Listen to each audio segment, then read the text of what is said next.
All right. Hey, welcome everybody. I think this is episode 5, and for this episode, we had my Ranger buddy Dave, who was I grew up in 2nd Ranger Battalion with, and he and I later went to selection for Global Response Staff, GRS, together, and he now helps me teach all the Training Northwest classes out at the range. Yep. And he also is currently a firefighter in I'm going to say a major West Coast city, so he sees a lot of pretty gnarly medical calls. So it was good to sit down with him and have a conversation about his sort of first responder experience. Yeah. Fun guy, wears underwear. He doesn't wear underwear. He doesn't wear underwear. Yeah, so we found that out. Rangers don't wear underwear. You guys thought I was lying. No, I didn't think you were lying. I thought, that'd stick with the Rangers, but it's a lifelong thing. So if you're a Ranger out there and you wear underwear, we want to hear from you. It's like Sasquatch. Yeah, let us know. All right, guys, enjoy the episode. All right, well, here we are then. This would be episode 5, I think, of our Enlightened Neanderthals podcast. And we've got my Army buddy Dave sitting here. He helps me teach the Training Northwest classes. So we had our first round of 2023 yesterday, which went off really well. And as far as, topic for today, I think maybe the most interesting thing we can talk about is Dave is a medic, EMS, firefighter in a major West Coast city, so he sees a lot of shit that, kind of ties in. Not what you're thinking, like people covered in their own shit. Yeah, that's what I see. Literally human shit sometimes. Yeah, all of it. So we can talk about a little bit of first responder medicine and the status of society out here on the West Coast.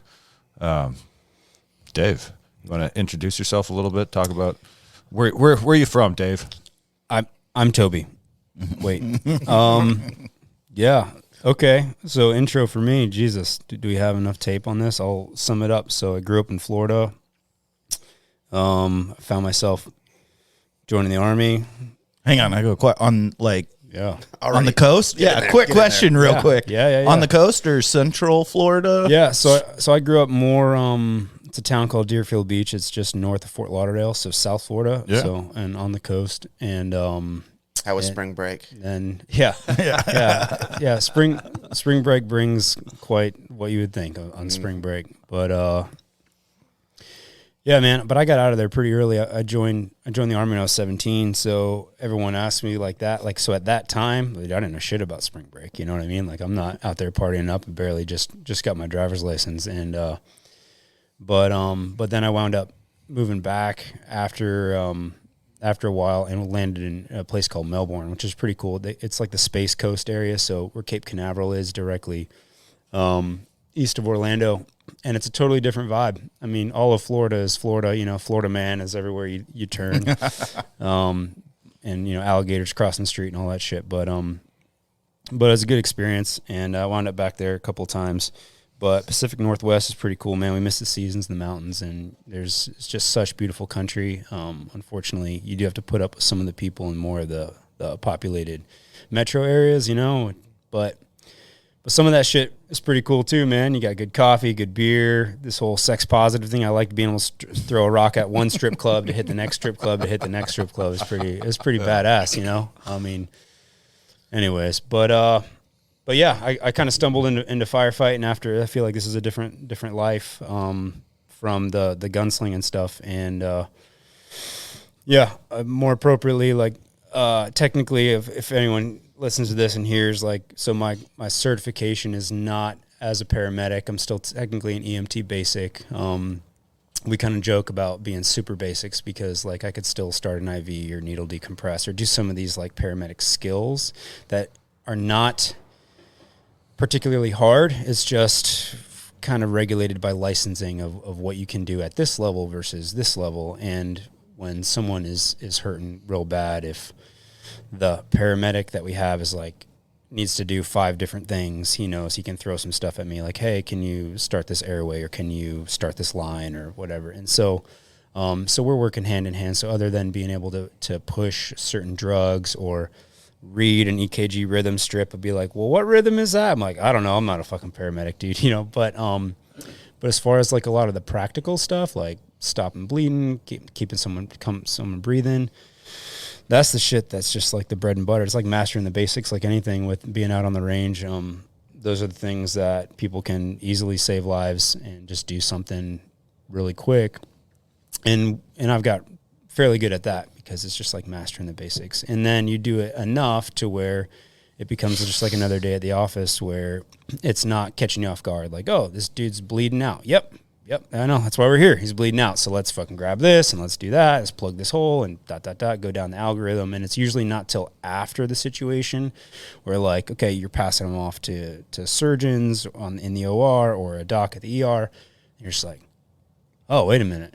Shit, that was pretty intense, right? But in the moment, you're just, okay, now it's go time. So, yeah, I'm really excited for you to incorporate some more medical stuff at Training Northwest because it's kind of a forgotten thing. Like everyone wants to put holes in targets and look sexy and stuff, and it's not sexy like stopping someone from bleeding. And it's not just a gunfight too, man. We go to some weird scenarios where someone's bleeding out here, or it's like, wait a minute, this person's acting like they have a tension pneumo, but there's no gunshot wound. Like, well, yeah, they got a collapsed lung. They just got in a car wreck or they fell from a ladder. And so, we still have to needle decompress to save them. Yeah. So, I mean, yeah. So anyways, so that stuff happens, you know, like my kids right now are 12 and 16. I gave them a freaking, stop the bleed class every now and again just to keep those skills fresh, man, because you never know who's going to run into that shit. And it really is children level skills that can do these things. What's there's like the ABCs, right? For sure. Airway, breathing, circulation. And yeah. What is that for stop the bleed? Is there like something like that? So that's actually good. So stop the bleed is like, so it's like a campaign that some folks started, and I'm not entirely familiar with their algorithm or how they teach, but my guess would be it goes off of a TCCC, which is Tactical Combat Casualty Care. It's kind of like the brainchild of all these years of combat and them boiling down. These are the common things to stop battlefield casualties, and with that algorithm, it winds up being March, MARCH, and so an M is massive hemorrhaging. And actually, even when we were in the Rangers, even though technically it was ABCs, our medics were always just like, okay, nope, gross major bleeding. They didn't have the March algorithm yet, but they were like, if you show up and the dude is completely bleeding out somewhere or there's an amputation, for you to go to airway first, which is the A, it doesn't fucking matter if you give him a good airway, because now in that amount of time, he's lost another freaking 500 cc's or another liter of blood, and now he's fucking dead, right? So we switched it to like, if anything you see that can be tourniqueted, that's the very first thing you do, whether you see the wound, whether it's soaked clothes. And so in the March algorithm, that's really the M. Yeah, and for anybody who had first aid, like 10, 15, 20 years ago, one of the small silver linings that came out of the war on terror is that trauma surgeons have gotten really good at saving limbs like hours after a tourniquet's been applied. Yeah. Because if you go back to like 2000 when I was coming through basic training and like the Ranger NDoc, we were taught that a tourniquet was a last resort because you're probably you're sacrificing that limb to save the body. Yeah. And that's not really true anymore, right? Yeah, well, in fact, it's never been true. It's kind of like this coined thing, and I don't know. I would be pressed to think that lawyers were involved and people were scared to throw a tourniquet on because if somebody lost sensation or something to a limb, then someone's going to be sued for malpractice or whatever. And so they're like, no, that's the last resort because it's going to do all this damage. But like the reality is, like if you go into surgery and you're going to have something done further down on, like, say, your arm, the surgeons will put a fucking tourniquet on and you'll be in surgery for hours with that tourniquet on, stopping the flow so they can work on stuff so there's not blood squirting out of what they're fixing or doing.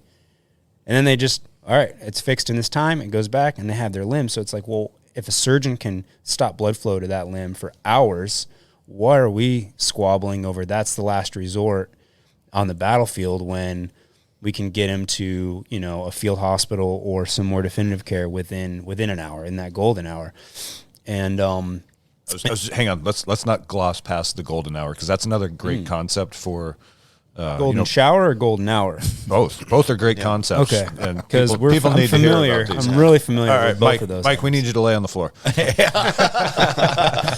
Are we doing the baby step where we introduce just a layer of saran wrap, you know, to just kind of get the visuals? No, or Mike does not need just baby full steps. warmth? Okay, He's ready. This is all thing man, right? No, so, Dave, explain what the golden hour is.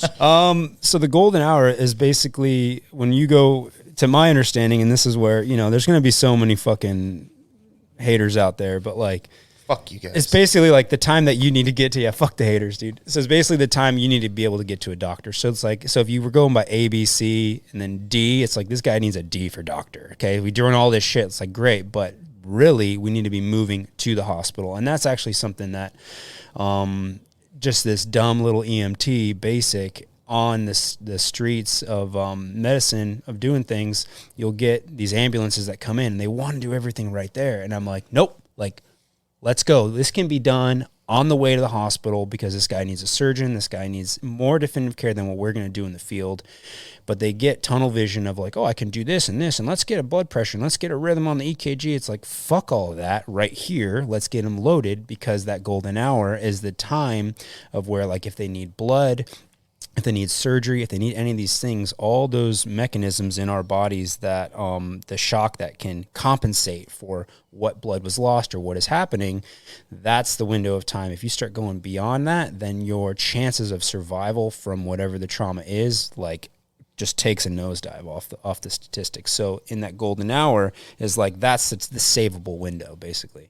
So like the dilation of veins and arteries and shit like that, kind of restricting blood flow to stuff that starts going away after an hour. Yeah, it's like your adrenaline wears off, and all the sort of shock mechanisms that your body has in it to protect itself and to preserve itself start to wear off, and it goes back to function as normal, except now there's a giant hole there, right?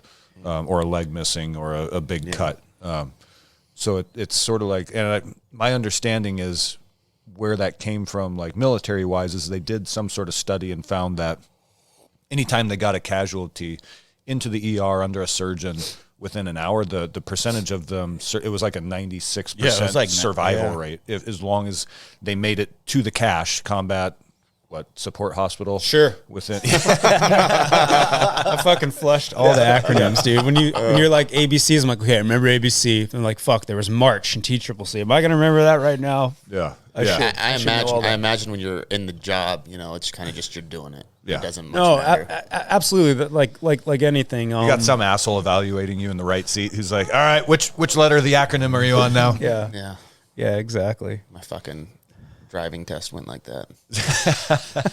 Well, and it's got to be easier to do it in the city, because if you think about that, say you're in a car accident, or you know, you're in a metropolitan area, from the time it happens to have dispatch call whatever service needs to be relayed and get there, it's like, yeah, within a city it seems like that golden hour is much more obtainable. But then you read like certain hunting stories or people that live in rural areas, and it's like that's where it really gets it's a great point, because the farther, you know, if you live in a metropolitan area, you kind of, a lot of people end up outsourcing all their measures of safety and security.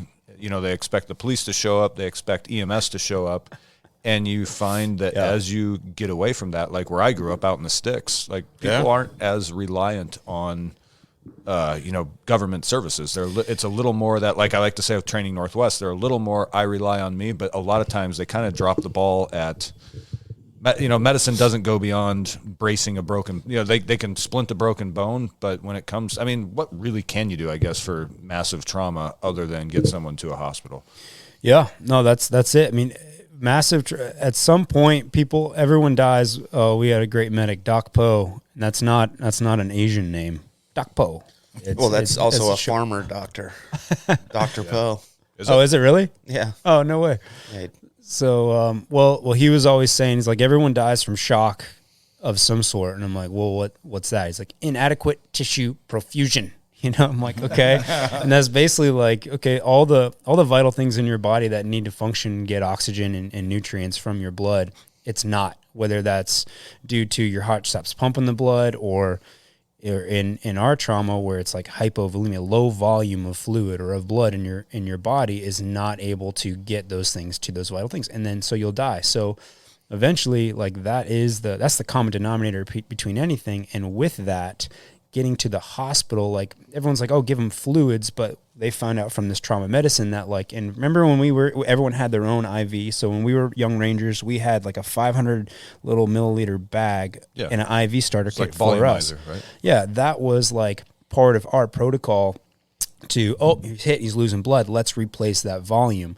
But what we've come to find out is that even though your blood pressure is lowering as your volume is leaving, and you're trying to supplement that, what ended up happening is they found out that as your blood pressure is coming down, there's a certain window where that's actually good, because wherever the bleeding is occurring, say it's not external, it's inside, your blood is clotting. It's forming areas to stop. We have some awesome protective mechanisms.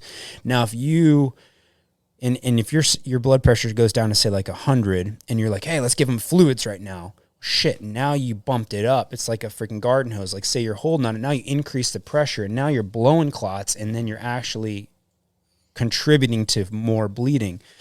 So what you need is not fluid, it's blood. You need more blood for the blood you lost, and we don't carry blood in the field, right? And that's how there's new things now where they're looking to like do like basically like blood transfusions from soldier to soldier in the field right now, which is pretty cool. I thought that was like it's being done. I thought. Yeah, no, it is. But I'm saying, like, we weren't doing that. We were just plugging fluid at that time, you know, and so now, and that's the whole point of all of this, was that golden hour. When you're getting to the hospital, they have the blood stores. They have the things that you need immediately to stop the whole process of all this like acidosis and all this shit that's happening as your body is trying to compensate and stay alive when you just lost all this life-saving juice. Yeah. So in the field, you said they'll tether from one person to another person, just a straight IV. So I've never done it, but I've started to hear about. Yeah. It's like it's like a docking. It's pretty much docking, where all fluids from one go to the next. It's basically it. Like a guy with the same blood type, like you're literally going to like, oh, hey, he's A positive. I don't think it's person to person. I think it's more like, shit, I need to fill this bag with blood and the draw it and then turn around and turn around and give it. Yep. Yeah, exactly. That's crazy. That'd be gnarly if it was person to person though. You just McCourt low. Yeah, I got you, bud. Yeah, but anyways, but I did want to speak real quick too, because a lot of times people think I'm going to call 911 and everyone's going to come running. But unfortunately, all the shit bags that call 911 for a stub toe or for things that aren't emergencies, everyone gets compassion fatigue. Or you hear like, oh, right, it's a stroke we're going to go on. This is a bleeding issue. So everyone's just like, you'll rush, you'll get there. And then we'll be like, yeah, where's the patient? Oh, I'm right here. And then it's a guy eating a bowl of cereal. I'm like, what's the fucking emergency? Yeah, man, I cut my foot. And you're just like, what the fuck? So there's so many of those to where we're not fucking bolting out the gate. Like that's the deal. Like, okay, we got a call, we'll get there, but it's not like this. We got to get there right now because we're fucking cereal first. Fucking burn out, dude. Yeah, it's just like you run all of these and it becomes like a longevity of a self-preservation thing. It's like, well, dude, I got a 48-hour shift, man. I got to make it to the end. If I do have to run into a fucking burning building, I got to have a little bit of energy for me and my crew and whoever is trapped inside of there. So, like, am I going to sit here and be at 11 every fucking call? No. So the point of, like, stopping the bleed, you can't rely, even if you're in the city, we'll be there in 6 minutes. Well, in 6 minutes, you'll bleed out. So someone that can do direct pressure, slap a tourniquet on, and actually like have those skills, that's what's going to save your life, man. Or start moving towards the hospital. Don't wait for the people to come to you. Dude, there's that fucking, there's this guy who's like, it's like some YouTube deal. He's shooting some gun. think it was like a 50 cal, and he's on a bench, and then something like blew up or backfired or whatever, and a piece of shrapnel basically from the explosion came, and it got either his carotid and like cut his neck open? Yeah. Oh, cut his neck open, and they're out in the country. And then like the dude's father who was filming or something came in and was like put direct pressure immediately, and he would remove his finger and then would start squirting again, and it's just like fuck. And he would like start to kind of go out every time they would like remove, right? And so it's like, dude, just hold this. So the guy is like with it, and he's putting this pressure on his neck to hold this thing. And they're like, okay, let's go to the hospital right now. And they rode to the hospital, and this guy just held that pressure shut. That's what saved his fucking life. Yeah. Like, there's no way they could have got somewhere. But if they're just like, oh, he's bleeding, what do I do? I don't know. Call somebody. Yeah. You're dead, dude. You know? Yeah, I'll sit here and watch while we wait for the ambulance. It's like having a white belt choke you out. You know? Just enough pressure to not go out, you know? Yeah. So what, anyways, dude. What would you like rough estimate is the split between medical calls and actual fires? Oh, 80, 20. Is 80 is medical? 80's medical, yeah. Okay. Or Or that other. medical. Or Yeah. other. Yeah, I want to hear that. Yeah. What's the crazy shit that you're running into? I was just going to say, of the medical calls now, how many of them are fentanyl or heroin or methamphetamine related? In the large West Coast urban populations where those drugs are decriminalized and where people are kind of allowed to run amok, maybe 75% of that 80. Damn. A majority, yeah. 75% of 100%? No. Of the 80%? Yeah. So like maybe, so out of 80, wait, No, 60% of the time.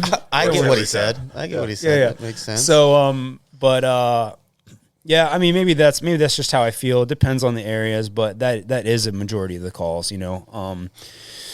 And it's sad. And even if it's not, Is it mostly ODs, or is it just people high as shit and doing crazy stuff and hurting themselves because they're high and they don't have any awareness of what they're doing, or is it just straight up overdose? So there's been a shift. So right now, when meth was a bigger player than. Yeah, the good old days. The good old days of meth. When that was the bigger player from fentanyl or the opiates, then you'd have more of the crazy people, folks ripping their clothes off. You know, like the fucking cornholio, right? And you just show up, you're like, yeah. TP. Yeah, exactly. Yeah, I was telling Toby yesterday, it was funny, man. You roll up and you're so used to seeing it, and there was this dude spazzing out on the sidewalk. He's beating his head against the sidewalk, and he's just saying, fucking kill me, fucking kill me. And we roll up, we clearly see the guy writhing on the ground, but then there's this like freaking bystander with their dog, like just staring. Jesus. And so I pull up and I look at the bystander, and I was like, hey, sir, are we here for you? And then this guy's over here freaking just writhing in his freaking drug whatever agony, and the dude's just like looking. I'm like, we're here for you. And he's like, oh no, that guy. I was like, oh, him? Are you sure? Okay, thanks. Thank you. We got this. Like, fuck, man. But and then we just stand there as he's doing it, like, well, we're gonna need more people to hold him down before we can give him some night medicine to like get him on a stretcher, even to the hospital. But that was you guys don't have blowguns? Yeah, exactly. We should dart them, dude. Yeah. Fuck yeah. Let's the trank guns, like exactly. That's what you need. Yeah, that would never just get used in the station randomly pouring a cup of coffee. Fuck. But now that fentanyl on the street, dude, I've heard different pricing. So like one pill, they call them blues because they're these blue little pills. And it's not just like the fentanyl you're getting prescribed. This is the stuff where like the chemicals are getting shipped from China. They're manufacturing them in Mexico. They're throwing them up in just the truckloads of these things. 50 cents to $2 for a pill. Are you serious? That's it? Yeah. So when they're like, hey, let me get some money every $5. Dude, these chiladas are like $5 each. We gotta switch. That's a bunch of fentanyl. We gotta do something different next week. So with the predominance of those OD calls, it's a depressant. So everyone winds up not breathing. And so if someone gets found in the state where they're still breathing slightly, then there is stuff that we can do. But a lot of times we go on overdoses and they're done. They've been laying there. They're cold to touch. They're stiff. And you could tell they just slumped in whatever position they were in. DRT, dead right there. Dead right there, DRT, yeah. The crazy shit is, and some of the saddest stuff is, like, you'll see, like, these freaking kids, you know, or someone in their 20s, they're living out in the street, they're by themselves, they're all slumped over, they're frozen solid, basically, not from temperature, but just from rigor mortis. And you could tell it was some kind of, like, fentanyl overdose. And the people that, like, wave you down and they point, like, yeah, right there, they wave you down. And we're like, cool. And then they disappear, and you find out where they disappeared because you look and, like, well, does this guy have any ID? And, dude, they robbed the freaking... Yeah, they robbed the corpse. The corpse, dude. You know, and you're just like, God damn, man. Like... the ID. Yeah. Do you guys have extensive protocols for not exposing yourselves to fentanyl? No. Because that's scary shit, where if you accidentally get a little bit on your skin, then you're going to go into overdose. Right, yeah. Luckily, if you're with people, so Narcan is the thing now that they're giving out over the counter, to where it reverses all the effects of opiates. And so, like, on the street, they're giving out Narcan, and we will sometimes come across where the person, whoever the friend was, or whoever found him, like, yeah, I gave him 2 Narcan or whatever. We're like, oh, cool. And it is bringing them out of their high and getting them breathing again. So if I were to, like, say, touch some powder and then all of a sudden just start going down, as in falling down, not going down. I know what you're thinking. Yeah. I see you pitching 10 over there, Toby. But so if that starts to happen, then you literally, like, could look. You see pinpoint pupils is something real. So, like, for anyone out there, if you're like, oh, it's an overdose, if someone is down and they're slumped and you're trying to figure out what the fuck and they're breathing really slow, lifting up their eyelids, and if they are pinpoint pupils is a dead indicator that there's some kind of opiate in their system. And it's not reactive to light. They're like, oh, shit. And that's the case where they just need to get breathing again. So, and then once you reverse that, then it's okay. So if I were to, like, have an intentional thing and went down, and the medic would just fucking Narcan me, and then wait till the stuff metabolizes out of your system. And just getting Narcan isn't like, oh, we gave him Narcan, he's good. Like, well, sure. Now, when the Narcan wears off, is there still enough fentanyl in your system to bring you back to that thing? And so, anyways. Have you had the Narcan, any EMS people who have had accidental contact, or a police officer? Nope. No? Okay. Nope. Well, that's good. Nope. Do you guys have to go into the homeless camps at all? Or do you actually wade into the middle of all that shit? Yeah, sometimes it depends. Like, we've gotten a lot smarter because the exposure to ourselves with stepping on needles, or just safety, man, because first responders, you know, like, that's one of the downsides to doing fire after a career of carrying a gun for a living is like, you're going into these places unarmed, and so you do feel naked.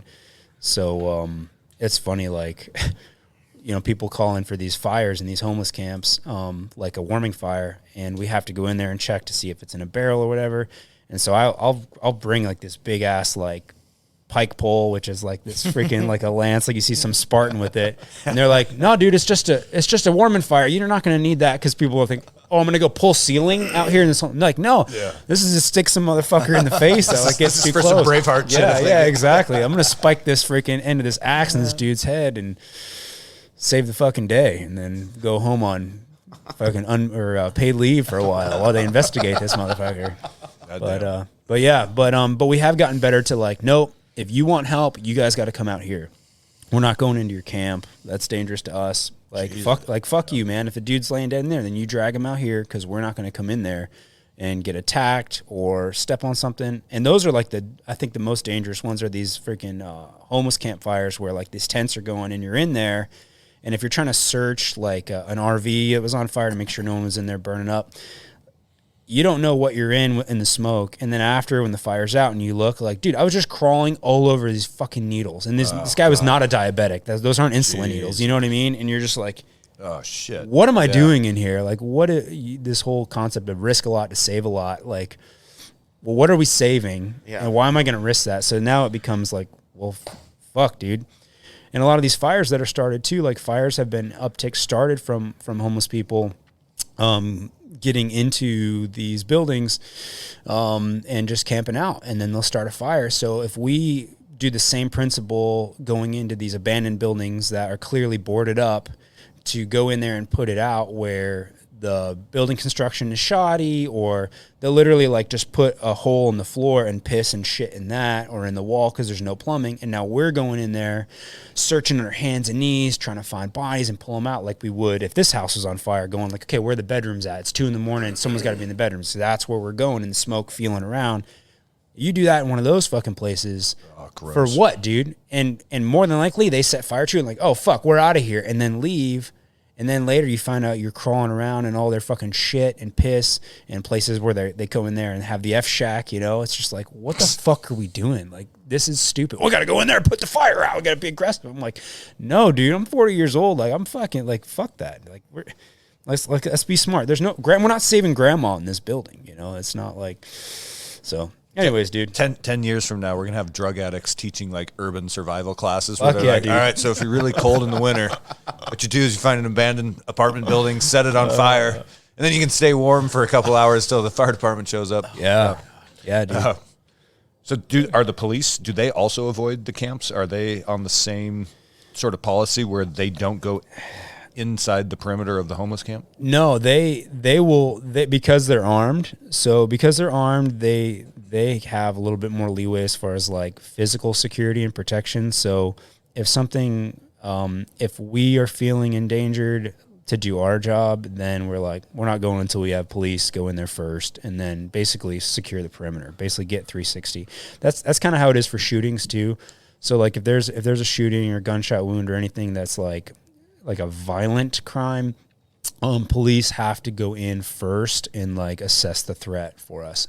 And luckily, like the TCCC, like all the cops, especially where I'm at, they're awesome at, like, sometimes like we'll go in, the guy's already tourniqueted, he's got chest seals on, and we're like, hell yeah, because even law enforcement now knows that just those very basic adjuncts done right away will freaking save people. And so, yeah. So anyways, so they'll usually go in ahead of time, but their stuff now, like they're so shorthanded, like certain calls that they would go on, they'd be like, yeah, we're not going to go on that. Like a guy's yelling at his wife, or, yep, sorry, we're not going because we're going on all these the shootings or all these other things that are more pressing. Yeah, they're nationally, police department numbers are way, way down the last 3 years. So, yeah, they're having to prioritize what calls they actually respond to, I would imagine. Yeah, dude. Which, again, goes back to, like, so many people just rely on the system for all their levels of so I'll back up, like Maslow's triangle, right? You have the base of the triangle is food, water, shelter. That's what your physical body needs to survive. And then the second level is safety and security. And that's like your physical safety, your medical, all that kind of stuff. And it's one of the, like, the tenets of Training Northwest that I kind of was like, shit, man, look how many people outsource these first two levels of everything, like their food, water, shelter. If it wasn't available at the grocery store, if they couldn't just rent an apartment or buy a house, they wouldn't have a fucking clue what to do. And the same for safety and security, which includes your first aid, your medical, your physical security. Tell me the tip of the triangle is 2 chicks at the same time. Yeah. Okay, cool. I was eventually going to get there, because some people may not think that's a surviving thing, but you got to start with a couple sprouts in your windowsill and work your way towards 2 chicks at the same time. Oh man, I have a question about homeless come out camps. to Training Northwest level 1 class. If you guys make it through level 3 next year, we'll have a level 5, 2 chicks by the river.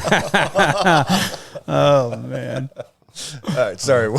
Fuck yeah. What were you gonna say? Self-reliance. No, wait, I got a question about homeless camps, because I see them on the roadside, or through the city where we live here, For sure. but I've never really been in one. Yeah. I've cleaned up my lifestyle, so my times are, I would recommend you not have to see that. Yeah. But is there community in there? Is there a hierarchy? Is it like I'm the mayor of Shittsville and this is my deputy mayor? You know what I mean? Yeah, there is. Yeah. Yeah. Could you just elaborate or explain just what you've seen? So only, and you gotta know, like, only what I see is probably what's on the outside. You know what I mean? So I'm like the outsider looking in, but there is very clearly like someone that is like looking out. Oh, I'm the protector, or then there's like the lady that gets passed around, you know, without any teeth, and you're just like, oh, she's the one that's keeping everyone warm at night, and the tip of the triangle. Yeah, she's the tip of the triangle. And everyone's just throwing blues at her, or the pills, the fentanyl at her to keep her going, right? And there's that. There's some folks that take a lot of pride. There was one, actually, I felt really bad because we go, oh, you can't be burning, you know. So we go to these, like, people will call 911 because, like, oh, they got a fire, and they're like, that'll do it. It's this passive aggressive way to like treat the homeless camps of like, I'm gonna call 911 because I see there's a fire there. And they're going to put that out, and that's going to stop this thing. Like, no, like, even if they end up putting it out, like, what the fuck? They're just going to slide it again after we leave. But this one thing, I felt bad because I came into this dude's camp, and not what you're thinking. Yeah, I blew my load in there. Oh. Right. All right. So, anyways, they call that a soup kitchen, right? No, man, and this guy, like, dude, he had a foundation, like, for like this pallet, like palace. And there's windows and a door that opened and a roof, and he was burning garbage, and he had like these screens so you couldn't see the flames, but he's burning his trash to keep his camp clean. Like, it was tidy. Yeah. I was like, why are we telling this guy to fucking put his shit out? He's like the only person that's like, yeah, man, I'm living here. I'm cleaning up. He's the guy, right? Yeah. So, like the Neo of homeless people. So I saw a guy off of 45th doing the same thing. He had a pallet foundation built up. I caught that motherfucker in the middle of the day laying sod. I shit you not. I shit you not. He made a fucking trail down. It was gravel. And then he fucking was, I don't know where the fuck he got sod from, but he was laying sod outside of his fucking camp. Crackheads are going to start stealing our yards at night.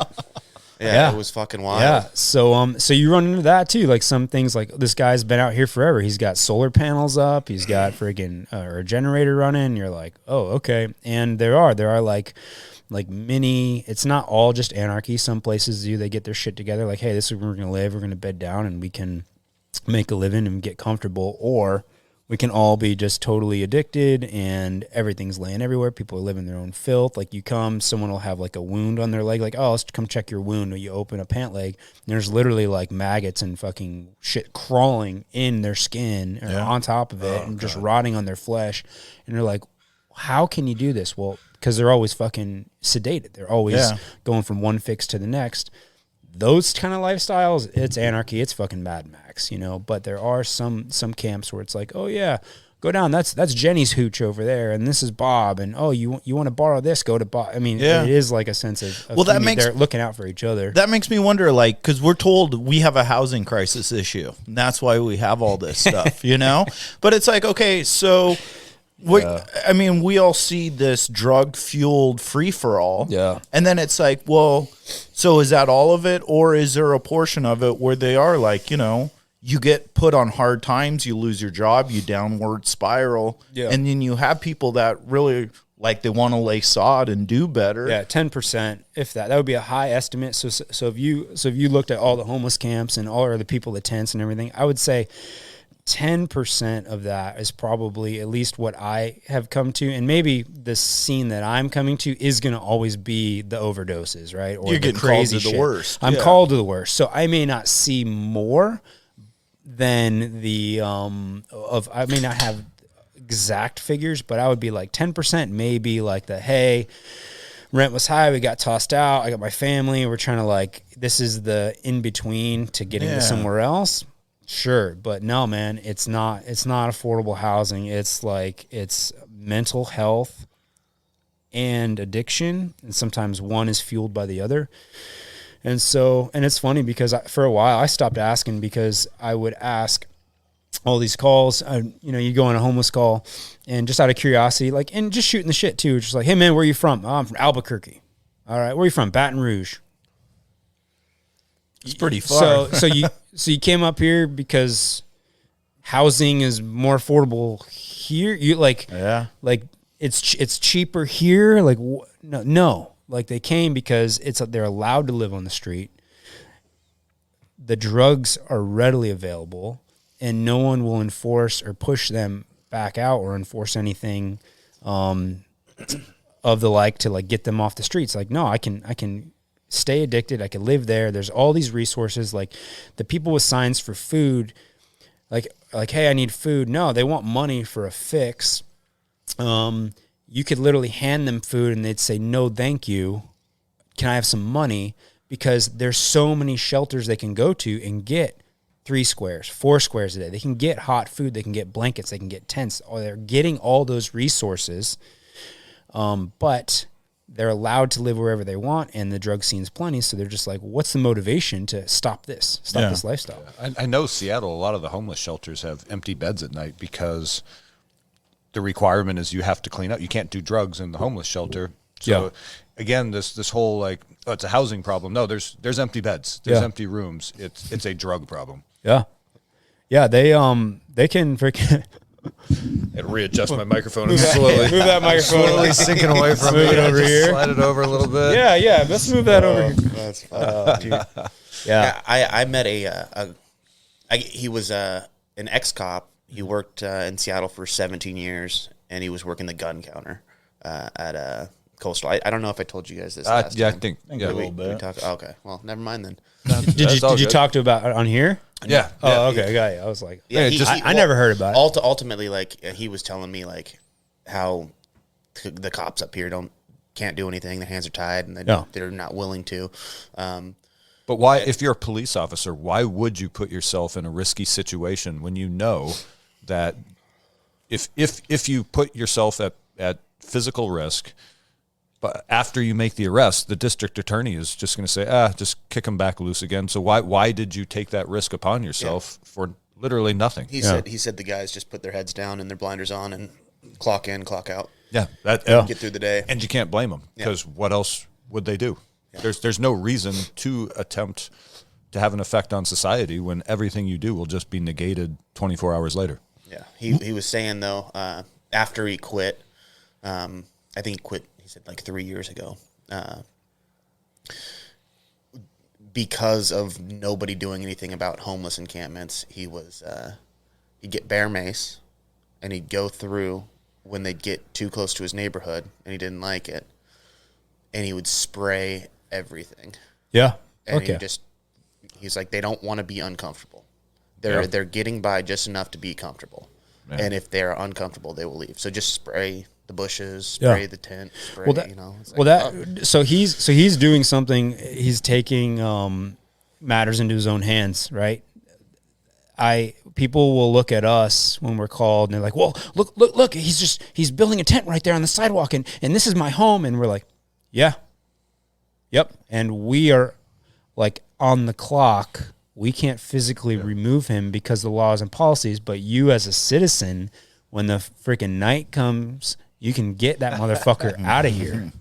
Band together. Like, there was only one time where a couple of homeless folks, and I have compassion for the people. They sustained some injuries for sure. Like, they had the ever living shit beat out of them, and we come there, and they're just beaten to a pulp, and they were, like, giving the reports to the cops as we're sitting there just kind of patching their wounds before they went to the hospital. And I heard them saying, like, yeah, these guys with masks on came, and we were like, you don't get the fuck out of here, and this is neighborhood watch, motherfucker. And they started beating the shit out of us. And I'm like, as I'm hearing this, I'm looking at my buddies on the call, and I'm like, just nodding my head, like, right? About time someone figured it out. Like, do they deserve to be beaten? I don't know, right? I'm not one to judge. I'm coming after the fact. But if you want this stuff removed, like, band together, because you cannot call 911. It's not going to do it. And then we tell people, like, yeah, you don't like it, go vote in some different people, make different decisions here. Like, this is your neighborhood. This is unsafe. Eventually, you're going to have some fucking pedophile who's living across the street in a tent from you where your kids are, like, out playing. Like, this is all going to be fine and dandy helping people out until, like, some kids start getting snatched up. You know what I mean? It's like a double standard for society. You have two societies living next to each other. You have one that's completely lawless and out of control, and one that's expected to maintain, the laws and rules as set by the government. And it's like, how do you let this group of people run wild and expect the other group of people to sort of maintain as it was? It's absolutely ridiculous. Redonkulous. Yeah. Kind of like watching a cool party you're not invited to, Yeah. It's part of the reason why. What's that like? I don't know. I've never all the cool parties. Yeah, I mean, think about like driving to work in the morning and you see a car pulled over for like single occupant in the carpool lane, and it's like, dude, what the?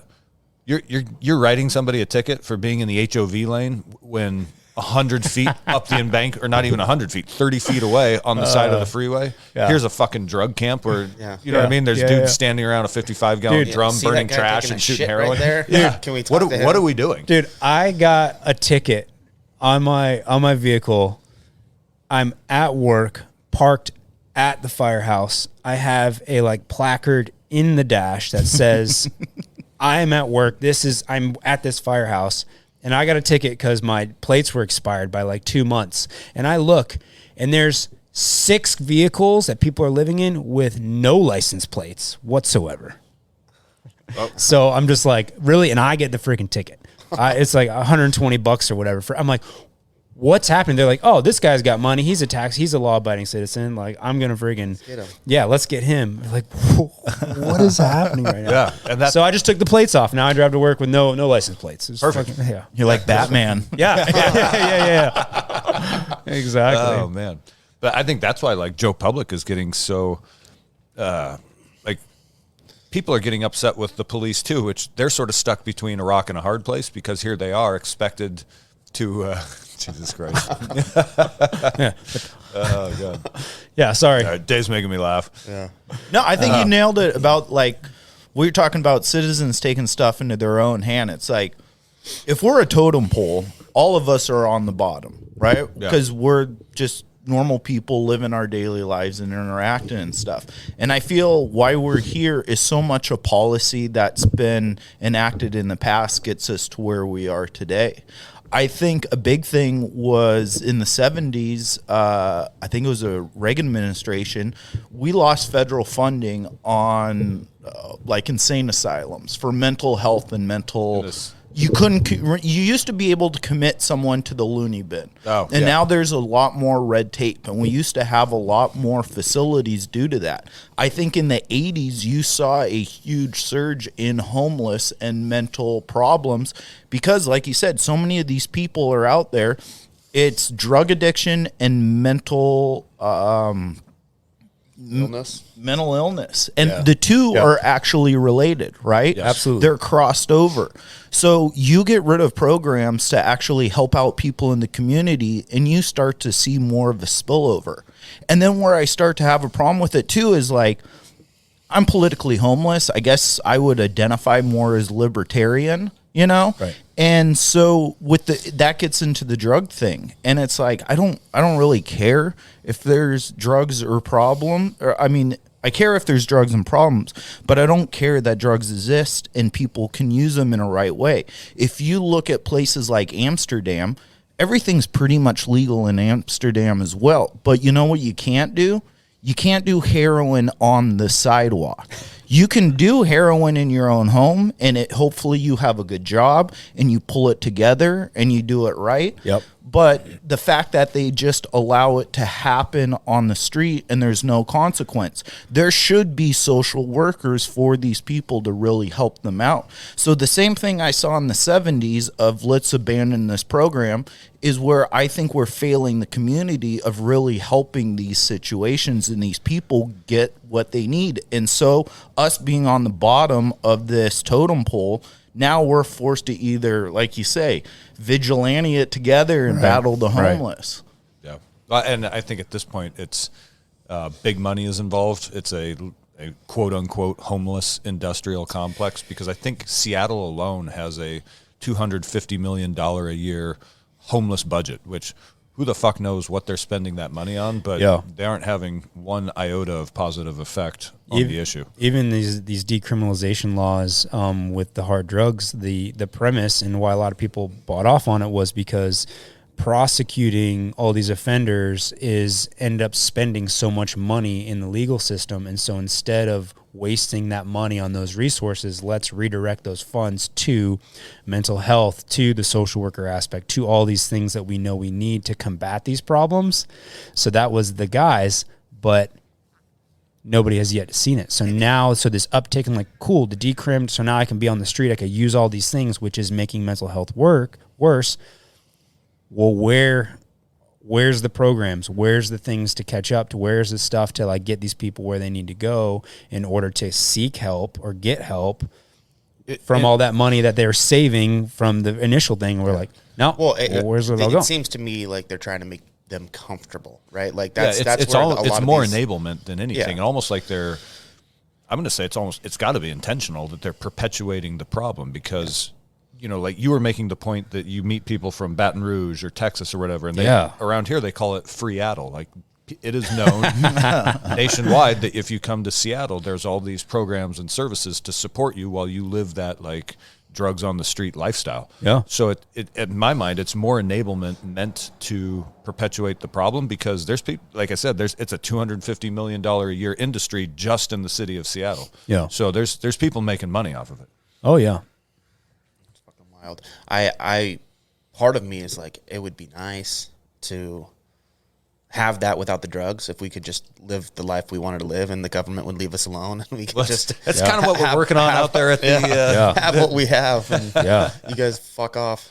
Yeah, we're not paying taxes. Yeah, anymore. like dude, like that documentary with the pirates down in establishing Nassau as like in the Bahamas as like their refuge at the early days of the pirates. We're watching this documentary, and it's like, there's a bar, and then they freed the slaves. I'm like, dude, that's cool. That's like some cool shit. And then like you're in the bar, and then you order from a wench, and then you'll order a wench, and you're like, got some chick bent over a table while you're drinking a pint. I was like, dude, that's freedom right there. Like, let's go back to that. Let's go back to that. Come on. Is that level 6? Yeah, that's level 6 training. Yeah, I'm gonna refill this coffee. Oh, yeah. Let's take a moment. Take a quick break. Yeah. Okay, we're back. What a lovely tea party. Yeah, right. I feel much better now. Yeah. So right as we went to break, who brought up the point that I don't know, but I think I was excited because you said I get to come, and it's not gonna be like, oh, woe and doom and this isn't the Endless Endeavor podcast where we're all upset about everything and we're going to laugh and have dick jokes the whole time. We were talking about some medical stuff, which I guess is fairly serious, but yeah, I was kind of curious on the backpacking, because like hunting and being out where you really there is no lifeline, right? It's just you. I'm just kind of curious what you guys carry, or if anything, or what you're like just prepared for in your mind if like there's a bleed or a break or whatever. Like I just bring a 9mm pistol to put myself down if I get injured. That's technique for sure. Yeah. No, I everywhere I go, whether it's work or jujitsu or out to the river property there where the range is, I always have a roll of athletic tape because you can make a bandage, you can splint a broken bone, you can fix your truck. Like, there's a lot of things you can do with a roll of tape. Yeah. And especially that medical tape. You know, if you, like I said, if you break a bone, you can literally just start wrapping and wrapping and wrapping until it almost turns into a cast. Yeah. Absolutely. Yeah. Tape. I think Jordan, you were saying duct tape, right? Duct tape is my number one. Just because it's cheap, it's useful, and any number of things it can fix, right? A tent in a pinch, duct tape on both sides of a tent will keep something pretty well waterproof, Yeah. So any kind of multi-use, because if someone's gonna take up weight, then it might as well do a number of things. Exactly, and duct tape. You pack the whole roll, or do you like wrap a little bit around like a wood dowel? Yeah, I'll just wrap some around whatever. I've wrapped it up by itself and just kind of made a little thing. I wrap it around a water bottle, like an Nalgene. The bigger the item is you're wrapping it around, the more you can carry and the less it seems to take up space. You know what I mean? Like if you put it around something bigger, you're getting a lot of it. And, Dog keeps wandering off. What kind of peanut butter does she like? Yeah, crunchy. Crunchy. Yeah, I'm gonna go get some real quick. I'll be right back. Oh shit, Mike. Do you carry a first aid kit with you when you go hunting? Yeah, so I actually did fire and EMS for a little bit, so that kind of opened my eyes up more to basic life support stuff. And so, like when we're hunting at a camp, I usually carry more than most people. You know, I carry a trauma kit where I can package you, stop the bleed, transport you. Yeah. I can usually, I can save your life for the most part with those basic life services. When we go backpacking, because we usually do rifle or something like that, I always just throw, because they don't weigh much, just throw a tourniquet on. Super light. In the bag. Also wear a belt, that you can still use as a tourniquet. Yeah. Something like that. A chest seal, just in case. And we have one of those emergency beacons, just so if we're out in the middle of nowhere, at least I can get on a satellite and give you my coordinates. If we're really fucked up, it's not like I'm going to be able to hike down or haul someone else down. So, Yep.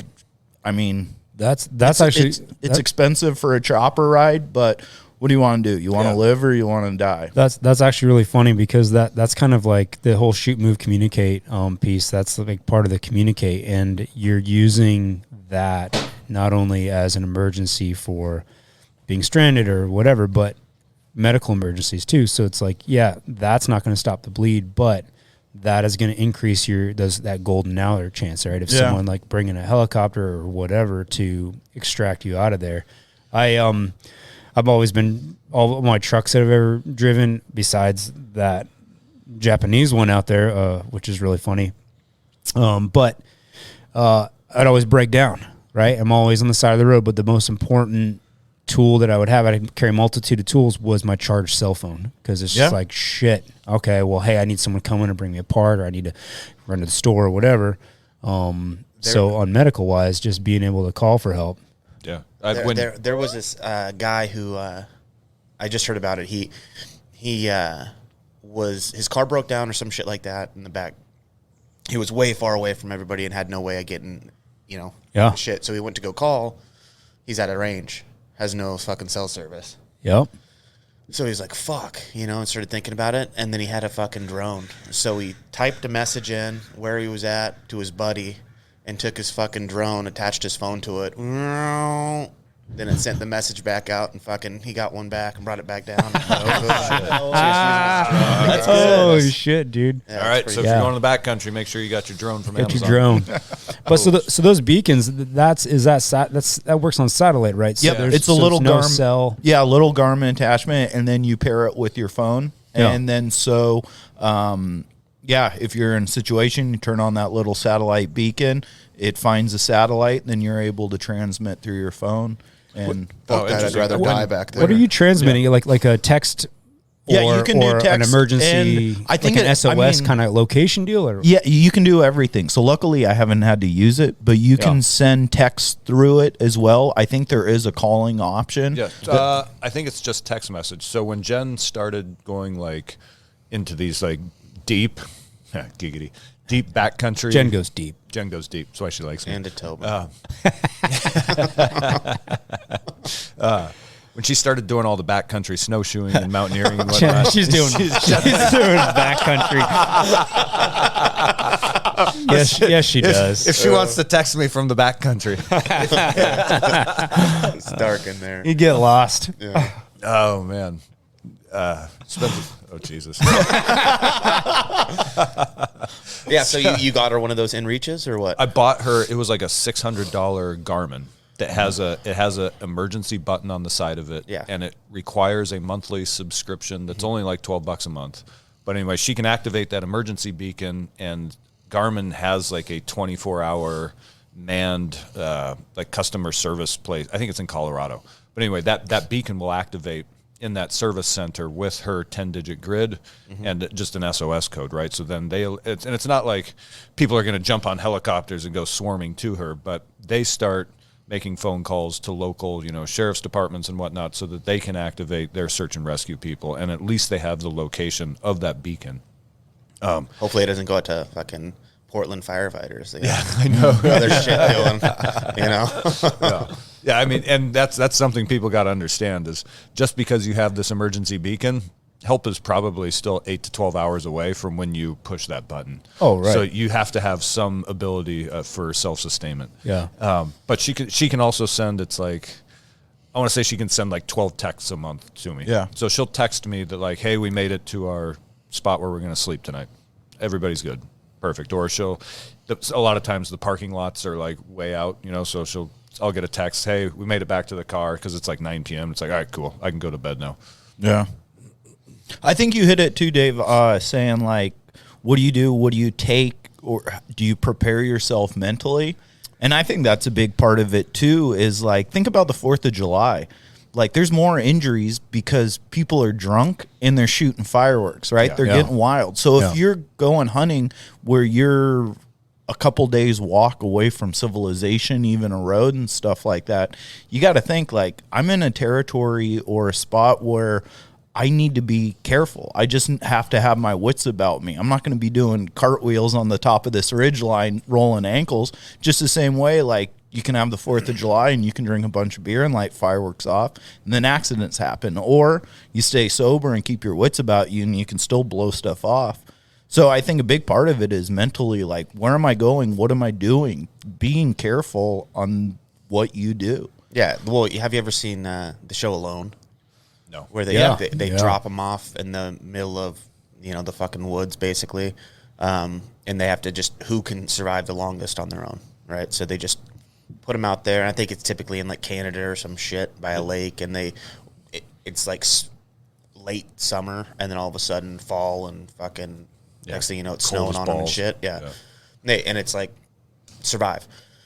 Those guys often get hurt doing some kind of stupid shit, rolling an ankle like that, and then that's what kicks. That's what loses them. Right? Probably like swinging a hatchet, like like slipping, slice my So that's where like even using your little hatchet here, like there's techniques and ways to do it to where you're being smarter about what the fuck it is you're doing. All that shit your granddad told you about, making sure you cut away from yourself. Yeah. Well, even just holding wood together and just using it like that and using the axe in a different way. It's not, you don't have to fucking split the wood from the top of a fucking thing. You can turn the log sideways and fucking split it that way too. And you're not, doing it on your knees, like having an elevated platform to cut wood on. And then instead of standing and doing it, getting low, because then you're fucking swinging into the dirt. Oh, yeah. There's a lot of different little small things to do that people seem to not fucking figure out until it's too late. Yeah. Well, a lot of it, too, is like, I'm a man. Don't tell me how to do this. It doesn't matter if I get a little cut on my legs. I'm tough. And it's like, well, there is a scenario where if you get a little cut on your leg and it gets infected, if you're not, again, we're so used to having all this infrastructure within, it's almost 15 bred out of us, like what you don't have to think about anymore. A guy at my work just got a little tiny nick on the back of his hand. And I'd never seen anybody get an infection that really fucking mattered, right? Yeah. He was out for like a fucking week. Yeah. And he ended up in the hospital for fucking 3 days. Yeah. He had to get his hand almost, they were like, he might fucking. Lose the hand? Yeah. Yeah. I was watching. He had those red streaks all the way up into his arm. That's like blood poisoning. Yeah, it was pretty gnarly. Dang. And that was just from a little tiny fucking nick inside of an electrical box. Wow. I was watching a bushcraft video the other day, and this guy is going through his bag and telling everything he carries, and he pulls out a little flask, and he's like, this is full of whiskey. In case I get a cut, I can pour it on it to clean it out. And I'm just thinking, my flask wouldn't have any whiskey in it. It would have been gone immediately. Shit, it's empty. That's another one of those like fucking dual use items, right? Duct tape you can use for just about anything. Hard alcohol above 100 proof. Something that's going to really burn when you get it in there. It's going to help you clean it out. I mean, if you have nothing else, right? Like, we'll find Jordan drunk at the tent and be like, "What happened, man?" Be like, I cut my arm, so I had to drink all the whiskey. Stepped on a pine cone, really hurt. Yeah, I didn't realize. Does pee work?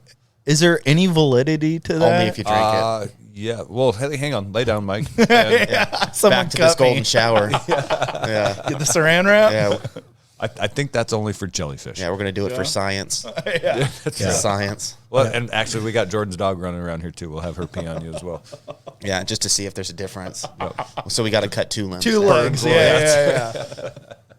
Yeah, I think piss is sterile, but until it leaves your body, I don't think it's going to disinfect anything. It's the ammonia in it that takes away the sting. I mean, yeah. Have you guys ever had to do any kind of like weird rescues where people are in? I'm trying to think of like a scenario, cats and like trees on a and rooftop. Shit, yeah, cats and trees.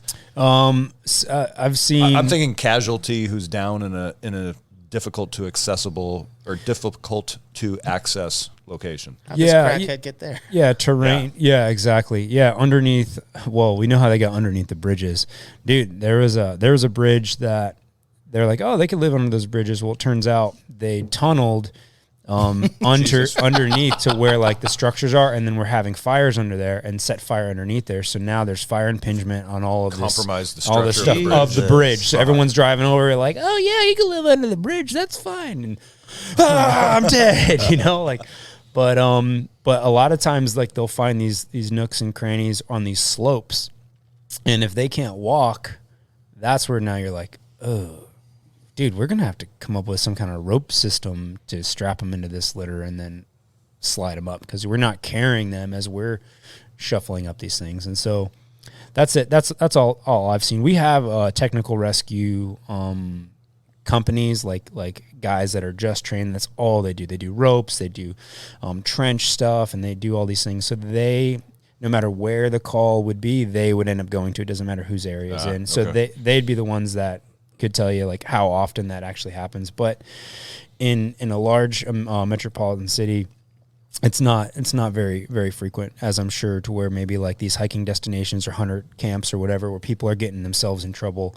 They are equipped and are used to that. Like ski patrol would all of a sudden like, oh, a dude's hurt on the side of the mountain. Okay, so here's the sled for the victim. Here's the ropes, and here's all the equipment that we're going to have to get him to the helicopter, right? So like that is a well-greased machine. So you're a structural firefighter as well? Yeah. Do you ever wish that you lived like in Boston or somewhere with old electrical fire code? I mean, you probably get no fires on the West Coast. Actually, so I'd worked as one I'd worked for 2 prior departments. One was really rural and small, and then another was kind of like an in-between. It was a large department in Florida in that Space Coast area. And just the difference in building construction from the East Coast to here, even with wiring and with the advent of technology, and as more buildings go in, they're sprinklered and they have all this new fire code. If a city is still over 100 years old and everything is mostly stick-built out of wood, it's going to burn. And if you have any kind of lower income, like it's typical, like people are smoking in bed. They're not taking the steps like, oh, I'm going to leave this on the stove cooking and then get plastered, and then that's what starts the fire, right? Like that happens so often that we burn really frequently. Like there's still a lot of fire. So do I want to go to Boston or whatever? You'd have to ask a guy that was like super stoked on being a fireman. I just was kind of like, all right, well, I like this whole dick and fart joke thing that never ends in the military. How can I continue this? And then we kind of slipped into contracting. I was like, ooh, now I'm getting paid more to make dick and fart jokes. All right, cool. And then when that was kind of running its course, I'm like, fuck, do I have to like get a real job? And so I stumbled into the fire service. Hammered drunk. Front row. Hammered drunk. So is it nice to go on a structure fire? Oh, it's got to be. It's way better than helping a granny off the toilet. You kidding me? Yeah. No. For the piece of, the functional problem solving on your feet where things are happening fast, you got to make decisions, and that is fun. Yeah. It also strikes me as just hard physical labor. Like there's a lot of like, idolization, I guess, from the public. Like, oh, the fireman, you can be a fireman. It's this awesome job. But really, you put on a bunch of heavy clothing and a respirator and then go do grunt-ass labor. Dude, it is, man. And even... calendar shoots and chili cook-offs. Yeah, so there's a very small time. How often do you guys take your pants off and wash? I mean, you take your shirts off and wash the truck? Like per shift? Or per shift? Boy, this thing is shiny. Yeah. Missed a spot.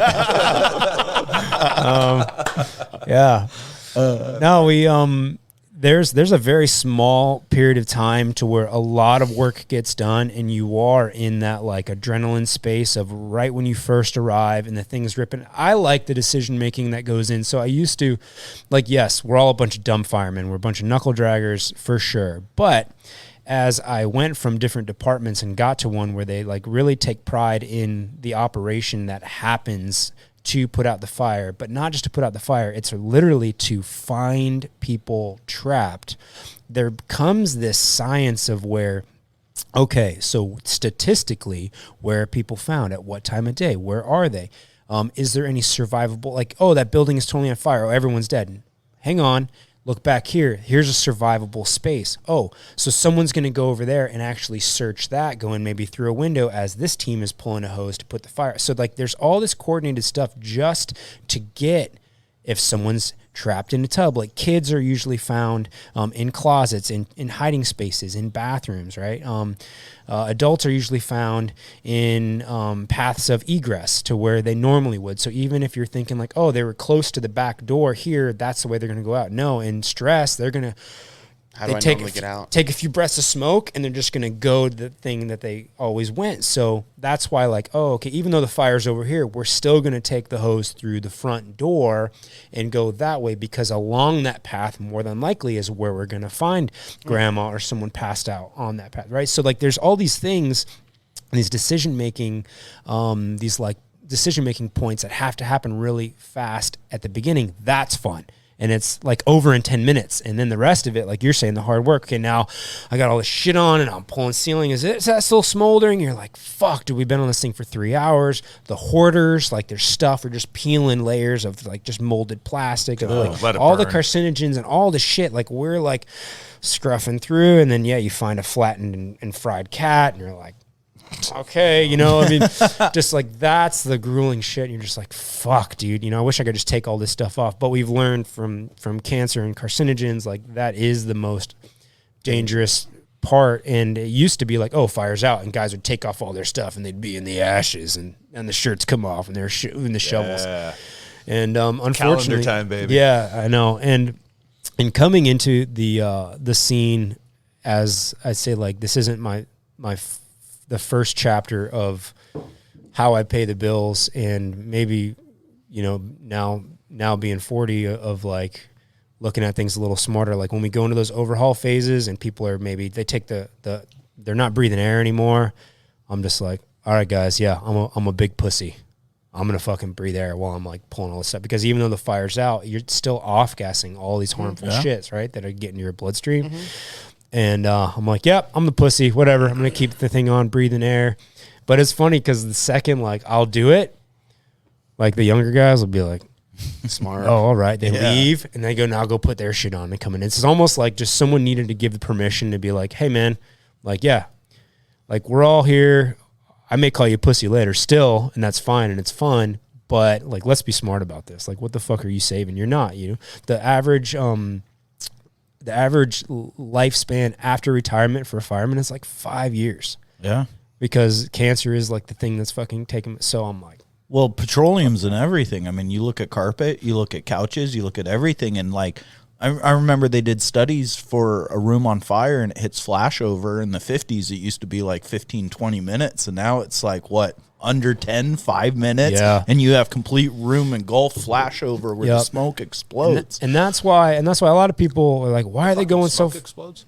Yeah, so smoke, if you think about it, smoke is unburned fuel. Yeah. Mm-hmm. Okay. Smoke is fuel. It just hasn't reached that temperature yet in which it will burn. Yeah, and so, and that is that critical, that flashover point is where, and if you're in, and there's signs, and that's where it's just like, all right, are we rushing into this unoccupied building that was set on fire, homeless, to now we're in there. We're trying to find the fire as it's heating and exponentially heating and heating and heating. And you're heating, and then all of a sudden to the point where everything now is at that burning point, and then everything just burns now. Backdraft. And you're just like, fuck. Yeah. And then it's like, so you've got maybe 15 seconds to get out. Like, there's no way you're finding your way, right? So those are the situations that I'm more hesitant of, like, all right, is it your kid that's in there? Yeah, and, so my question is, if you guys show up at a structure fire, is it sort of like a hostage rescue where you're piling out of the truck and making a beeline for the doors to search? Or is it more like, all right, everybody get out, let's do an assessment, like a 360-degree assessment first? Or what's the procedure? So for us, every department does so that's basically now you're talking tactics, right? So yeah, the fire has to go out and people need to be removed and to safety, but how that happens, and so for us, we'll have designated seat assignments, basically. So where I'm at on the apparatus, I know that people are going to rely on me for A, B, and C. And when he said apparatus, he was pointing at his dick. I was, and everybody is on it. So, and by everybody, I mean one at a time, because there's not much apparatus to go around. Really, I mean, it's a little cold out here, and I'm just meeting some guys for the first time. I'm a little nervous. I'm a little nervous. Stage fright. Not working with the ladder truck there. No, definitely not. No, those pills I ordered online haven't got me there yet. I'm still waiting. I've been on those for 4 years, but, so it's not this assessment. So we know cookie cutter house fire, I don't have to do an assessment, because we know the fire needs to go out. We need to get access, and we need to find people and conduct a search. Even if someone says, hey, everybody's out. Well, who told me that? Is that a neighbor who thinks everyone's on vacation? Nobody knows until we physically get in there and search everything to get it clear. We just assume that someone's in there. So literally what is happening for us is the door is getting busted open. A charged hose line is going in to put the fire out where the bulk of it is.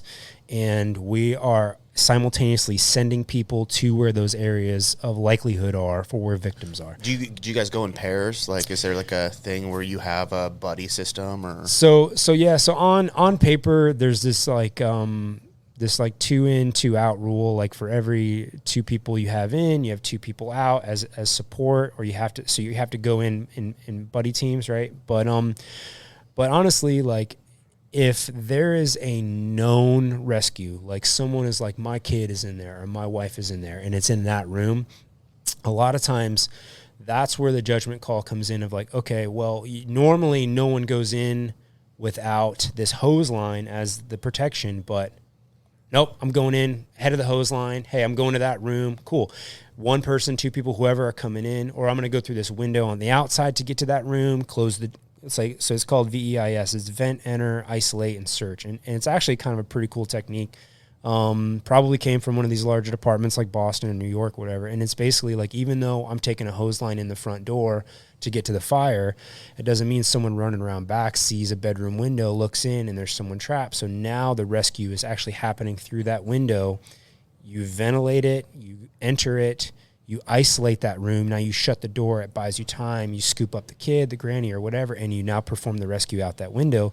That's something that all can be happening simultaneously, but it's through good communication that's throwing those audibles of hey, we've got a VIS on the Charlie side, first story window. Cool. All right. So some guys are going to go to work for that victim. These other guys are not going to abandon putting the fire out, because when that goes out, then a lot of the problems go away. The smoke production. And a lot of people think oh, I'll get out. That smoke is what is killing people well before a fire actually burning someone to death. And when you're in bed, that's why smoke detectors, it's oh, that's freaking lame, well, you pussy, you gotta make sure your battery's in. No, that beeping is, oh, what's that? That's a smoke detector, needs a new battery. Yeah, whatever, it's been chirping for 3 months. Yeah, fuck, dude. That's the thing. It's supposed to wake you out of the slumber, because the smoke hits that first and eventually will bank down to you. But if it banks down to you and you're waking up because you're taking those couple breaths in of smoke, that is what ends up putting you to the ground before you can get out. And that is what is actually killing people. So putting the fire out, stopping that smoke production is very important. But if you tell me, like, my wife is in there, like, okay, well, now I know someone is in this room. That is the most important thing. This entire structure can burn to the ground, but we need to get somebody out of that room. That is what happens. So there's not like this assessment or chat or anything. It's really cool to know that, like, it's almost like on a fire team. Like, you kick in a door, like, okay, I'm going right. I know the guy behind me is going left, and he's going to protect all those areas that I can't see right now. He's going to cover those sectors of fire. It's the same thing like that. It's like, okay, I'm bringing the hose, and I know this other guy's going to come in there and make sure he's going to bust this door open for me. It's kind of like that. Okay, so it's a lot of everybody handling their scope of the responsibility, and there's a lot of trust. So I imagine the crews get pretty tight then. Crews get tight, yeah, absolutely, and we bust each other's balls too. Like, hey man, you didn't get that door open. Like, you need some remedial training, or that thing kicked your ass or whatever. That's how you keep accountability amongst the crew. Like, everybody thinks that's toxic masculinity. Yeah, exactly. This is bullshit. I'm so being hazed right now. Yeah. Goddamn. Fuck. Well, that, the thing is like, in jobs that matter, that's how you handle business, right? Yeah, that is literally the mechanism for policing, like the internal policing, without making it official. That's how you keep your squad mates, your teammates, whatever, honest and on their game is by busting their balls when they fuck up. Yeah, you're not going to get that at Amazon. Yeah, and that no offense to anybody who works at Amazon, but nice cover sheet, dipshit. No shit. What's this about your TPS reports, man? Fag. Do you ever do wildland? You get contracting? Because that scared me. Yeah, so you talk about how structural firefighting is hard work. That's actually really hard work. So Plasking a McLeod all day. So I try to steer away from that as best that I can. Yeah, but no, those so we being a more metropolitan area, we are all certified to a certain level of wildland, like you have to be, because there are bushes everywhere, dude, everywhere. Yeah, and so there's bushes everywhere, dude. We could have a conflagration right here, right? Jordan, anyway. take your shirt off. But a lot of times the larger departments will send as like a mutual aid. Hey, there's some bad stuff happening in California. They need more resources, or in Montana, and then we'll send rigs with guys there. But we're not a wildland heavy place. And it's funny because seeing how that operates from a couple other departments where I am, which had more wildland areas, they operate in such a different way that when you come to the big city and there's a wildland fire, everyone's going in and trying to bring water and to put it out, and I'm just like, dude, what the fuck, dude? Just is anyone endangered? Like, the deal is it's going to go run up that hill and stop there, or the only thing endangered is this house over here, so let's just do a perimeter here and let it do its thing, because that's all wildland is, right? In big city, they're like, oh, we're going to put it on, get our structure gear on, and they run up there with a hose. I'm like, what the fuck are we doing? This is so stupid right now, dude. Anyways. The wildest thing of wildland to me is those aluminum foil potato wrappers. Yeah. They're like, if the fire rolls over you, dude, just put this little metal sheet on and like hug the ground. It's like, that's your coffin. Terrifying. That's your coffin. Yeah. You can get 2 to 3 full-grown adult males in one of those potato sacks. Yeah. So I'm told. Yeah. If they're greased up. Right. Yeah, you got to butter them up. Yeah. Oh, shit. Yeah. it's fucking wild. All right, well... Fuck. Yeah. I had a buddy talking to me about that. He was a wildland fire. He said he was a smoke jumper, and he's come up on those with dead bodies inside of them. Oh, yeah. Dude. Fuck. He was just like, yeah, these fucking... You're a brisket at that point. Yeah, and just how quick the fucking... The little shift in fires the wind can change and shit. That's what scares me about that wildland is it's like, okay, structural. I know this house is built like this. I can see all the features. But when you have wind shift, when you have terrain, when you have humidity, I mean, everything becomes a factor in wildland. Yeah. Well, I remember we were camping with the kids a couple of years ago over in Leavenworth, and we were just at the KOA in town. And I was sitting up at night, and I was watching a thunderstorm roll in, and it hit the mountain right above us, and I was like, oh shit. I told Jen, I said, in the morning we are getting packed up and we are getting over the pass fast. And that was the year that the fire came right down to it was that fire. It was that lightning strike that I watched start on that hilltop. And that wasn't the fucking... That was the big one on Highway 2 that came right down to the highway where there's all those, like, it's like apocalyptic pictures from Highway 2 of the firemen out there and everything's on fire and right at the edge of Leavenworth there. Yeah, so we packed up in the morning, got the hell out of there so that we could get across the Tobin pass. threw his doobie in the woods. I was gonna say it's like a drag. It's like, holy shit, that lightning just hit. Flick the doobie into the woods and Marbread. I saw a bunch of guys with the helicopters going down and picking up the water and dropping it on shit. I was like, that's pretty fucking gnarly. And actually, when we were kids in Omak, there were always wildland fires over there on the east side. And so we would go sit my dad loved to watch the fire bombers come in and out of the Omak airport. And we'd go sit on the side of the runway with like a picnic dinner and watch they're like World War II era, like that plane we jumped out of in Florida. Same model aircraft, but repurposed as fire retardant bombers. And they'd come in to refuel and rearm with fire retardant and then head back out to the big fires. Yeah, look at all these retarded planes. Fucking so cool. I heard one time somebody was scuba diving and a fucking one of those helicopters came and picked them up and didn't know and fucking dropped them in the middle of That's got to be woods. urban myth. Yeah, they were like, we went back through and we found a guy in fucking... I wonder if they've ever got a Sasquatch caught in the helicopter. And scuba gear out there. Does Sasquatch swim? Of course he does. So you think he's ever been? You think a Sasquatch has ever got caught up by one of those helicopter buckets? You got to look at his nose. That's what matters if he swims. Like chimpanzees, like our noses are flared, and like water won't go up because we have air. We have positive pressure, right? But if you have a chimp or an ape, right? So this is the aquatic ape theory. This is a real thing. This is why they don't think monkeys swim. But if you have something like a chimpanzee with a front-facing nose, they don't do well underwater. So I don't know if Sasquatch. I got to see his nose. We gotta find us some river chimpanzees. wait, but does that mean that just means he doesn't dive, right? You can still breaststroke with your head above water. Yeah, fucking doggy paddle. Can you make a nose plug for a chimp? Yeah. Does their nose fit that way? You can milk anything with nipples. I Jesus Christ. I would imagine, Sasquatch swims pretty well. Pretty well. He does everything good. Yeah, He's got flippers on, basically. breath holds. How deep? I don't know. What's his underwater time? 3 minutes? 8 minutes? Maybe. He's mystical, so. Yeah, Do they eat fish?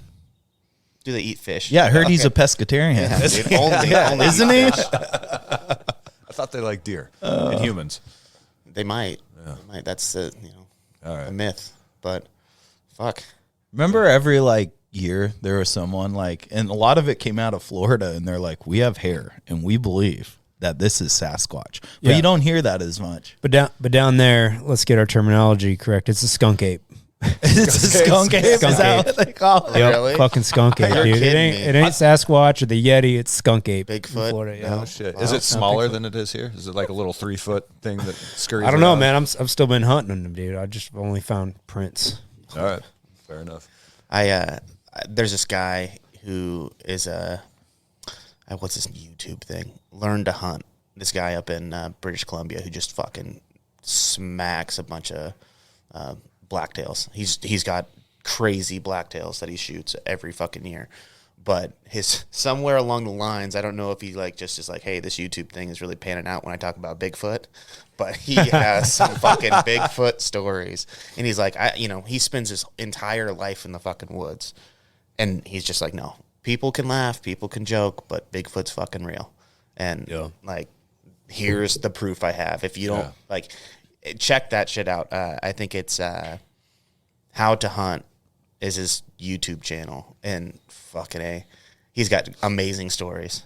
Dude, you go down the rabbit hole, man. There's the Anunnaki. There's all these freaking giants, even the David and Goliath thing, and then they talk about how large there were of beings that have roamed planet Earth, and the skeleton is you kind of put all that together, you can come to the conclusion of yeah, that's actually pretty plausible that something massive. Yeah, we just did an episode with our friend Tyler a couple weeks ago, and talking about Tartarian architecture, and you look at some of these buildings that have like these massive oak doors that are 14 feet high and with these giant hinges on them, and it's like, why did did they really hang a 2,000-pound oak door for aesthetics? Right. I don't know. But it makes Turns out this club we found is actually a dildo. Oh my God. These people were massive or talented. Goddamn. You know what? I saw something like that down in Portland strip club. I knew a girl once. Yeah. The world's biggest dildo. Yeah. What is that? That's what you saw. Fucking, what's that place called? Dante's, or Dante's Inferno, maybe? No, what's the fucking the strip club down there? I know you know all of them. I don't know all of them. I'm actually so Mary's is like the oldest one. He's like Mary's, Cherries, Bambi's, Honeys. I don't know. There's a couple of them. Yeah. There's the toolbox. I only know the toolbox, the cockpit, meat locker, the manhole. Yeah, the manhole. The good ones. Yeah. Jeez. Yeah, but I saw some crazy shit happen there. It's like, I'll bet you did. Yeah. At the meat locker? Yeah. Yeah. First time always in a strip club is like you think it's like, I mean, it's got to be like war. You're like, I envision this is what it's going to be like. And then you go in it and you're like, this is way different. Than this is way sad. Yeah. This is too sad here. Yeah. I need to leave. Yeah. It's like, it's kind of like going into the Indian casinos. You're like, oh, this is kind of depressing. And now I just want to leave. You're not giving dollar bills for like entertainment. You're actually like, I feel really bad here. Here's $40. Yeah, I don't need anything. No, I don't want anything. Just put that in a savings account. You know, start a fucking IRA. Yeah. All these girls going to medical school. It's depressing. I know. That's actually a good point. Like, so when you go to a dentist's office and you're greeted with a female dentist or like doctor, you look at them and you're wondering like, what was your stage How name? did you get through medical medical school? Yeah. It's like, were you a Stardust or is it more of a, ecstasy? Was that your name? Like, You just got to say, hey, Mercedes, and see if she looks up. All coy. Paging Dr. Manson to the main stage. Yeah. Oh, shit. All right.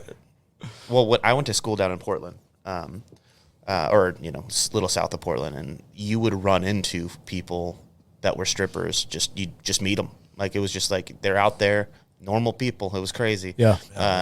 But there's so many fucking strip clubs down there.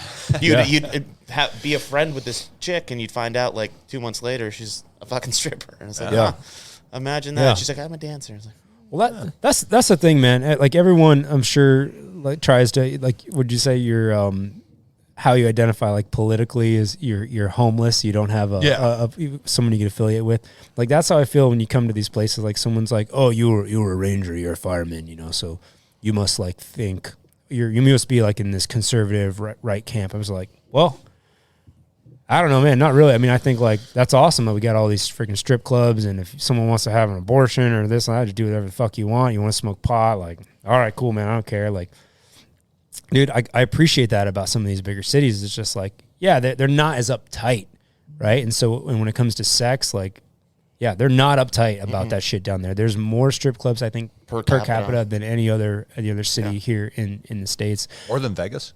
More than Vegas. Yeah. Wow. Yeah. Some would say better. Really? Well, you can drink at them. Oh. Right? I think you could probably drink at the ones in Vegas. That's a recipe for disaster. No, it's not. It's there's some places where you go down there and it's like bright and like happy, and it just happens to be that those are titties out. Oh, yeah. Okay. It's having the best steak ever that you've ever eaten. Acropolis. I shit you not. I was driving past. Okay, I wasn't in there. I saw a fucking minivan pull up with a family in it. Dad jumps out and got takeout from the fucking strip club. No shit. Because Acropolis sells. They were like fucking $6 steaks or whatever. Yeah. I'm like, sure shit. All right. Like, here's a fucking family, a fucking minivan. Dad goes and gets a takeout from the strip club. Jen, get the boys. We're going. That kind of stuff I appreciate. Yeah. Letting everybody live on the street, taking shits on the street, and shooting heroin on the street. That's what I don't like. That comes with the territory, unfortunately. You know. Yeah, you should have to have a fucking W-2 to do the drugs. You know what I mean? Like that's how you get them. Yep. Yeah, dude. Yeah, no shit, man. Fuckers.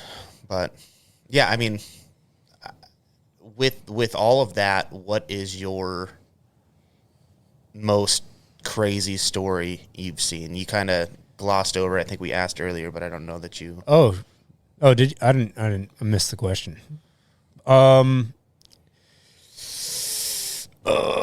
It's hard on the spot because I do flush calls after I go out. There's always like gory stuff, you know, like person missing a head, and you're wondering how that happened. You're just like, okay, all right, interesting. But actually, just one that comes to mind. I was telling Toby the other day, is that they had in any of your guys' it's fairly new. They have these things called the Lucas machine, and it's like something that actually like pumps your chest and does the compressions. AI's for taking you. Everybody's fucking Dude, jobs. It's taking it all. And taking your jobs. Fucking Lucas. Bring in Lucas. And it's this machine. But what we've been finding is with that machine and the, like really good compressions is that like people are coming back to life in the middle of the whole CPR algorithm. And then, so it's like you'll be doing compressions and then hands are starting to come up and like grabbing your arms to have you stop because that's hurting. You're like pushing down on their sternum, right? And you're like, oh, fuck. And you move your hands and they just kind of go back out. Well, the other day, we had this guy literally wanting to fight us. Like his wife was doing compressions on him. He had one of those defibrillators, and it would shock him back, and he'd come back, and then we were all in there. And he's like, get the fuck out of my house. Like, fuck you. What are you doing? Why am I laying on the ground? We're like, sir. Like, he's like trying to get up and fight us, and his freaking clothes are half on and off. So he's like trying to fight us with his pants like around his ankles. And you're like, what the hell, man? Because he was in the bathroom when the stuff went down. That's why his pants were around his ankles. So I'm told. But it was like, sir, you just were unconscious. I don't care. And then all of a sudden he sits down and he starts going down, right? And he's fucking, the eyeballs roll in the back of his head. He goes down. We look. He's in V-tac, which is a shockable rhythm. We throw pads. We're like, shock him. He's like, poof, shocks. You know, like, all right. And then he just starts coming back up, like, get the fuck out of my house. And now he's fighting us again. We're like, dude, I'm looking at the guys like, what? Dude, this never happened to me before. What the fuck? The wife's like, honey, calm down. You're having a heart attack. And then, so we're like, I don't know how to manage the situation. Like, and then all of a sudden, he starts going down again. I'm like, oh, good. Don't shock him. Get him. So we strapped him on the gurney. So we did not shock him. We got him freaking strapped in first. And then it's like he could do the care, like to get his stuff back again. Like before he comes back too. And then let's get him on the way to the hospital. That was weird. Like we have weird shit that comes. But like, yeah, but craziest dude. I don't know, man. Yeah. It'll come to was me. It an old couple? Like it was an older couple. Yeah. And she's just used to this shit. He's like, he's fucking doing it again, fighting everybody. Whatever. Right. Fucking you're a prick, dude. Yeah. I had to do a week at Harborview in Seattle for my EMT and stuff. Right. And you did a full week? Yeah. Oh, fuck. I did a day, 10 hours. We found the amount of people that come with butt injuries. Oh, right. Let me be honest. It's kind of out of Kozak control. went through EMT just so he could treat like, hey, I got a light bulb in my ass. It was kind of out of control, man. Good Lord. There was I wasn't the call I was on, but a friend was telling me how, I want to say it was like an RV fire or a van fire to where the guy did pass who was in it. But when they got the body out and then they're kind of like putting hot spots out, they looked and it was like his own personal F shack for himself. Like he had every item like set down, every plug, every stump, every like row of beads. It was just like all this anal play freaking stuff just lining the freaking walls and the shelves. And this guy's just living in his van by himself. Hopefully it's just by himself and there's no other willing participants. Yeah, but just you're just like, wow, dude. Like, all right. Jesus. Yeah. So hang on. Did he have a fucking dishwasher in there, or was he action figures? I assume he's just wiping them down with a paper towel. Purell. God damn, that is fucking gross. Yeah, I mean, I'm sure it would never happen, but it would be funny if the fire crew, after all the immediate dangers are, that no one is haphazardly finding large phallic objects that are laying around someone's place just so they could hit the other guy with these freaking big rubber dongs before we have to leave the house. That never would happen at all, especially if they were the ones with the suction cups. We would not want to stick that on someone else's pack and have that thing flopping around while they're pulling seal. Their fucking helmet. Yeah. That'd be hard. It'd be like a tire fire. I feel like those dildos would be the last to be put out, right? Yeah. Right. Yeah, exactly. Yeah, dude. All right. Well, Leave it on flaming dildo. We're gonna leave it at homeless encampment butt plugs in a minivan, and I'll set to plug Training Northwest. Dave teaches our first aid classes, and so I think we'll be doing more of that in the future for sure. Yeah. Yeah. You guys come on out. We'll talk. Come meet him We'll yourself. come talk butt plugs and CPR and TCCC. Yeah. Yeah, that's it. Yeah, come on out. Keep your skill set up, and I mean, this is not just like a something that is someone that is like a hunter or someone you're thinking like, oh, you got to carry a gun. Like, this is for anybody. Like, there was a old guy the other day who we saved with tourniquets, combat gauze, pressure dressing, who had a fistula like ripped out of his leg. He just goes to dialysis, and that was like the port that you plug into to recirculate all your blood, and that got removed, and this dude had a squirting arterial bleed. Jeez. And he didn't get shot, right? So it's like, it may be that. So like, husbands, wives, desk jockeys, kids, anybody can go to one of these things too. And that's kind of different than from the range. You're not going to like, hey, here kid, like toss a 12-year-old the whole setup yet maybe. And have them do this stuff, but yet they can come and get that training. So, when you do leave the kids home alone, like, well, hey, they can fucking handle their own and patch something if something bad happens. Yeah, almost everybody's witnessed a car accident. So absolutely, there's always, the case and need for bleeding control. And the difference, you just understanding how to put on a tourniquet or pack a wound real fast can be the difference between someone bleeding out or not in that 8 minutes while you're waiting for an ambulance to show up. Instead of just standing there filming it with your fucking iPhone like an idiot. Yeah. Grab a tourniquet, pull off your t-shirt, and pack that wound. Yeah. Another thing too, like a broken femur, like a broken leg, you can bleed out internally and not really have any external thing that you see needs that tourniquet. And from a car wreck or a fall or whatever, and you come to this class and start kind of learning some of the basic signs and symptoms. Like, oh, no, I can put a tourniquet on now too, and that's still going to save them. I mean, that's what it's all about. Yeah. All right. Well, you can find me at trainingnorthwestllc.com, and we're also on YouTube and Instagram at Training Northwest. You can find Dave at the Meat Locker. And you guys every Tuesday night, and then Thursdays I'm at the cockpit. It's a nautical or a flying theme. Are you dancing, or are you just there? Is that like $8 steak night? You got to pay the cover to find out. All right. Jordan, did you want to follow that? No. I think we'll get an Instagram going and email going for for the podcast. For the podcast. Yeah, so. I just heard Jordan volunteer. Yeah, perfect. We'll do that. All righty. Over and out, guys.